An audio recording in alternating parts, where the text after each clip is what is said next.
Hey guys, it's No Help and welcome to my March marathon where I'm going to be uploading a video every single day in March. We are so close to 10,000 subscribers, so if you can go ahead and smash the like button and subscribe to the channel, greatly appreciated. On with the video. I got a suggestion from a guy named Not Yell. I'm going to go ahead and throw the comment up on screen. It basically says, I feel like you could do a video on POH layouts, and I thought this was a great video idea. Today I'm going to show you my POH, and the reason I have it laid out this way, I'm going to talk about efficient POHs and kind of go ahead and show you through my POH and why I love it so much and why it's efficient for me. Okay, so we're just going to start by just going to my house. I do have 99 construction, but I pretty much had this house looking the way that it does at a lot lower construction level. So first of all, you're going to want to go to your settings and change your building mode or your construction settings, sorry, to have your doors to always be open. This is the way that you can just run through each door quickly. Pretty much that's the best way that you want to do it. If you do have them closed when you enter your house, you won't be able to go into the other rooms. So yeah, make sure you have the doors opened always. So we're just going to quickly go ahead and turn my building mode on and look at my viewers. So let's just go right here and look at the viewer. So this is kind of what my POH looks like. It looks very, very messy, obviously. All these rooms here, will be deleted eventually. It's just I needed them for 99 construction and stuff like that. So if we go ahead and this is the room that you first start in. It's my garden. It has the exit portal and the pumpkin from Halloween. Doesn't interfere with anything like that. That was just from the Halloween event. Completely north to that, I have my achievement gallery. In there I have the occult altar, the ornate jewelry box, the cape hanger, and the quest list. Okay, so if we go east of that, I have the Minirage, whatever the hell you call that. That's where you store all of your pets. You don't need this right here. I just find it to be very useful there, just because it doesn't really get in the way of anything. It's the farthest walk from when you enter the POH. And then completely south, I have the portal nexus. This is pretty much the best way to get around pretty much everywhere in the game. I have the crystallized portal nexus and then the mounted dig site pendant. You can also get the mounted Xerix talisman in there, but I do not have the 5000 lizardman fangs yet. And then west is the superior garden. I have the spirit tree, the fairy ring, the ornate jewelry pool, and the otherworldly theme. Just I thought it looked cool. And then completely north of this one is my costume room, which has all of the stuff where I store the toy box, the treasure chest, the costume room, and the mahogany armor case. And then completely north of my Mirage, I have the workshop 3, which can be useful in some scenarios. So that's why I have it there, kind of tucked out of the way almost. I also have the portal chamber in here for some of the other portals that I haven't yet put into the portal nexus. So this will be eventually deleted soon too, once I get all of them in there. So I just use that. Pretty much the only one I use in there is to go ahead and teleport for when I'm doing the farm runs over to Harmony Island. Right here is where I actually got my 99 construction. This has the mythical cape teleport, and it's pretty useful, honestly, to go ahead and do that. You also needed to hang up a picture for an achievement diary, so I went ahead and did that in there. And then over here is where I have the study. The study is actually very useful for making teleport tablets, so this is the house and how it pretty much works all the time. Up here I have the dining room. This is just for the rope pull. You need this for training construction. Or you can go ahead in here as well and make the mahogany tables for pretty much the best construction XP in the game. This is a parlor. This is where you obviously start your construction training. I just moved that right out of the way. I could probably delete this now, honestly. Then both of the bedrooms. So I have my bedroom, which I don't use, and then the servant's bedroom, which has the servant's money bag. And down here I have the kitchen. I use the kitchen when training to 99 construction for you can make the tea, and the tea will give you a plus boost in construction. So all these rooms over here I don't really use that often, and then this one I'm going to be deleting. So realistically I just have a 3x3 square which I use because this will eventually be in there. So let's just go ahead and take a look at the house. We're gonna go ahead and exit and then enter it again because building mode kind of looks weird. Alright, so when I enter the house, keep in mind I always enter on this side of the portal. Now this is actually very important because say I had my other rooms, the ones that I use very often, on this side, I would actually have to walk slightly farther. I mean, it's not too big of a deal, it's just to be the most efficient possible. So whenever I enter my house, if I go ahead and use the construction cape, I will teleport always on this side, as you can see.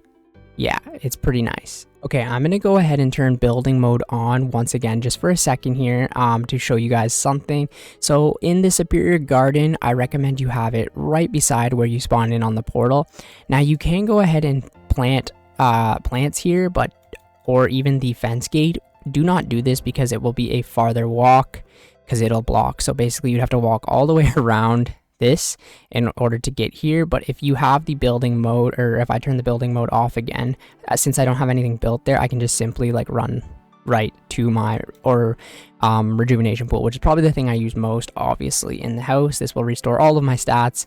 Pretty much every time I teleport to my house, I come here right away, whatever I'm doing. Even if I, just have a little bit of run energy that I need, I can sip this pool unlimited times and restore everything fully. So that's obviously amazing to have. This one here doesn't really matter so much. This was from the Halloween event. I just thought it looked cool, so I have it in the corner there. This one is super useful and probably one of the main things I use, obviously. So this is the Spirit Fairy Tree. Now this is a Spirit Tree and a Fairy Ring in one.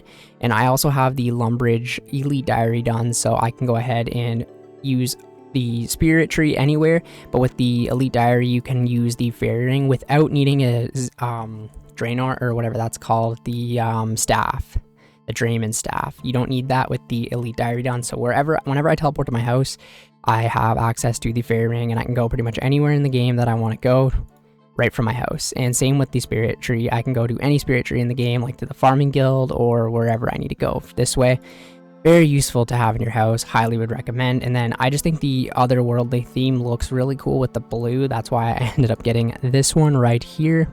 The next room that I use the most would probably be this room right here, and it's the quickest to have it this way because right when I enter my house, I can just run up this way and I don't have to go down, right? This room is super useful. It has my occult altar, which I can go ahead and change to any spellbook unlimited times in my house. And with the 99 construction cape, you have unlimited teleports to your house, so can change my spell book here whenever I want. This is the Ornite jewelry box. You can pretty much use any jewelry in the game unlimited times. Very, very overpowered and very useful. Use this pretty much every single day as well, and it's so close. So pretty much when I enter my house, drink that and then come here, or drink that and come up to this room. But yeah, and then we have this for spell books, which is super useful for Slayer, super useful for Clue Scrolls, or even doing farm runs. You can switch the Lunar spell book, or it's just a great to have in here. And then I also have my crafting cape mounted. You can mount any cape in the game. The reason that the crafting cape is mounted is because you can teleport right back to a bank. So pretty much I would use the construction cape right on, say, a Slayer task. Finish the Slayer task, come here, drink the pool, and then switch my spellbook back, and then right back to my bank. It's super efficient this way. And on here is just a quest list. This is just kind of like a cosmetic thing that you can go ahead and do. It will show that you have all the quests complete.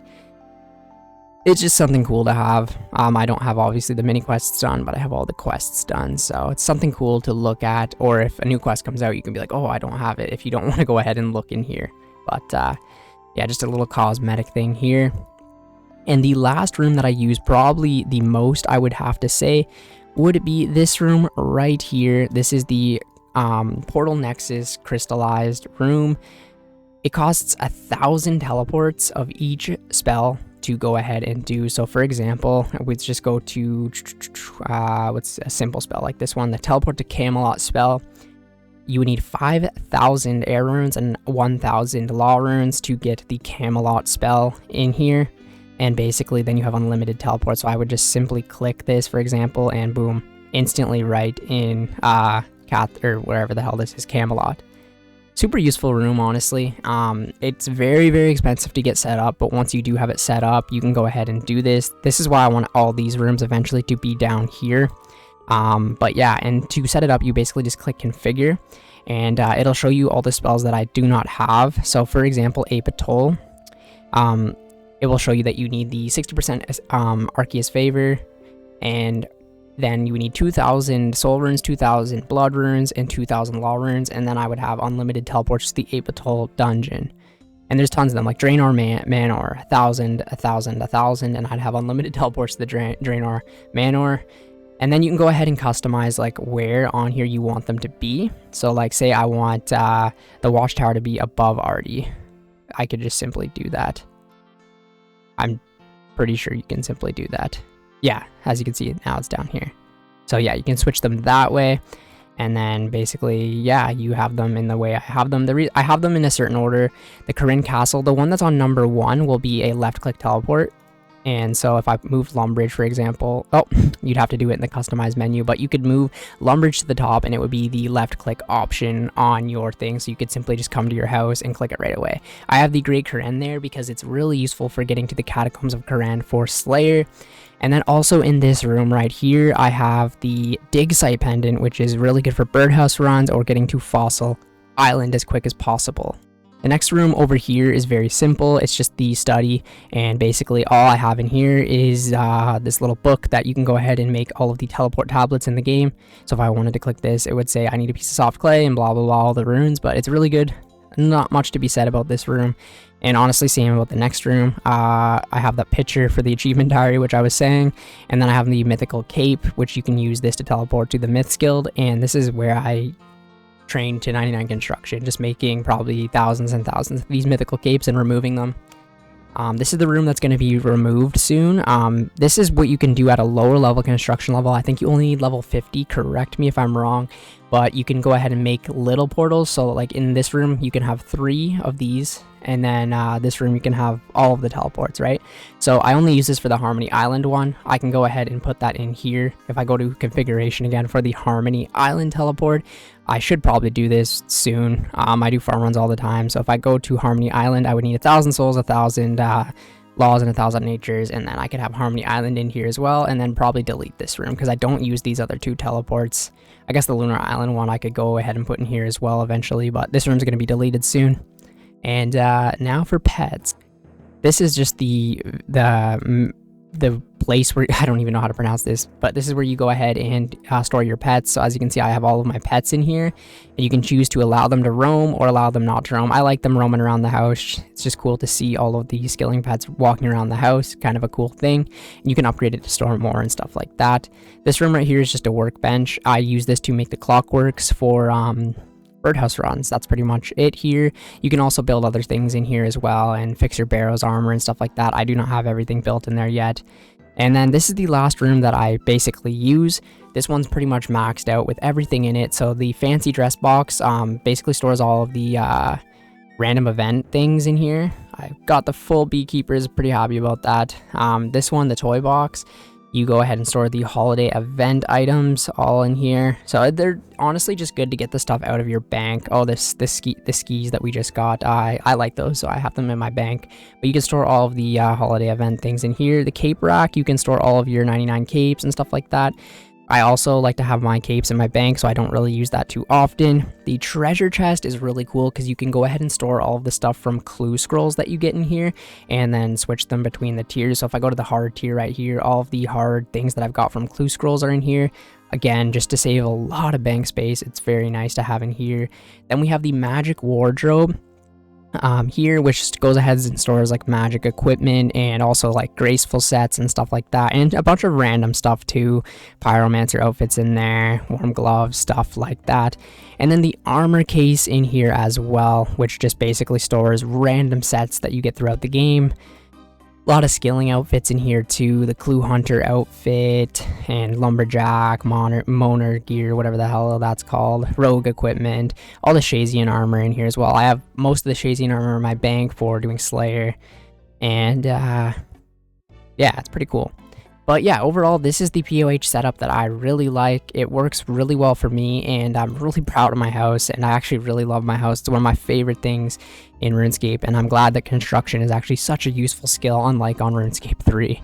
But yeah, thank you guys so much for watching the video today, and thank you for the suggestion on the video. If you guys have any suggestions for other video topics, leave them down in the description, or in the comment section, sorry, below. And thank you guys, and I will catch you in the next one. See ya later.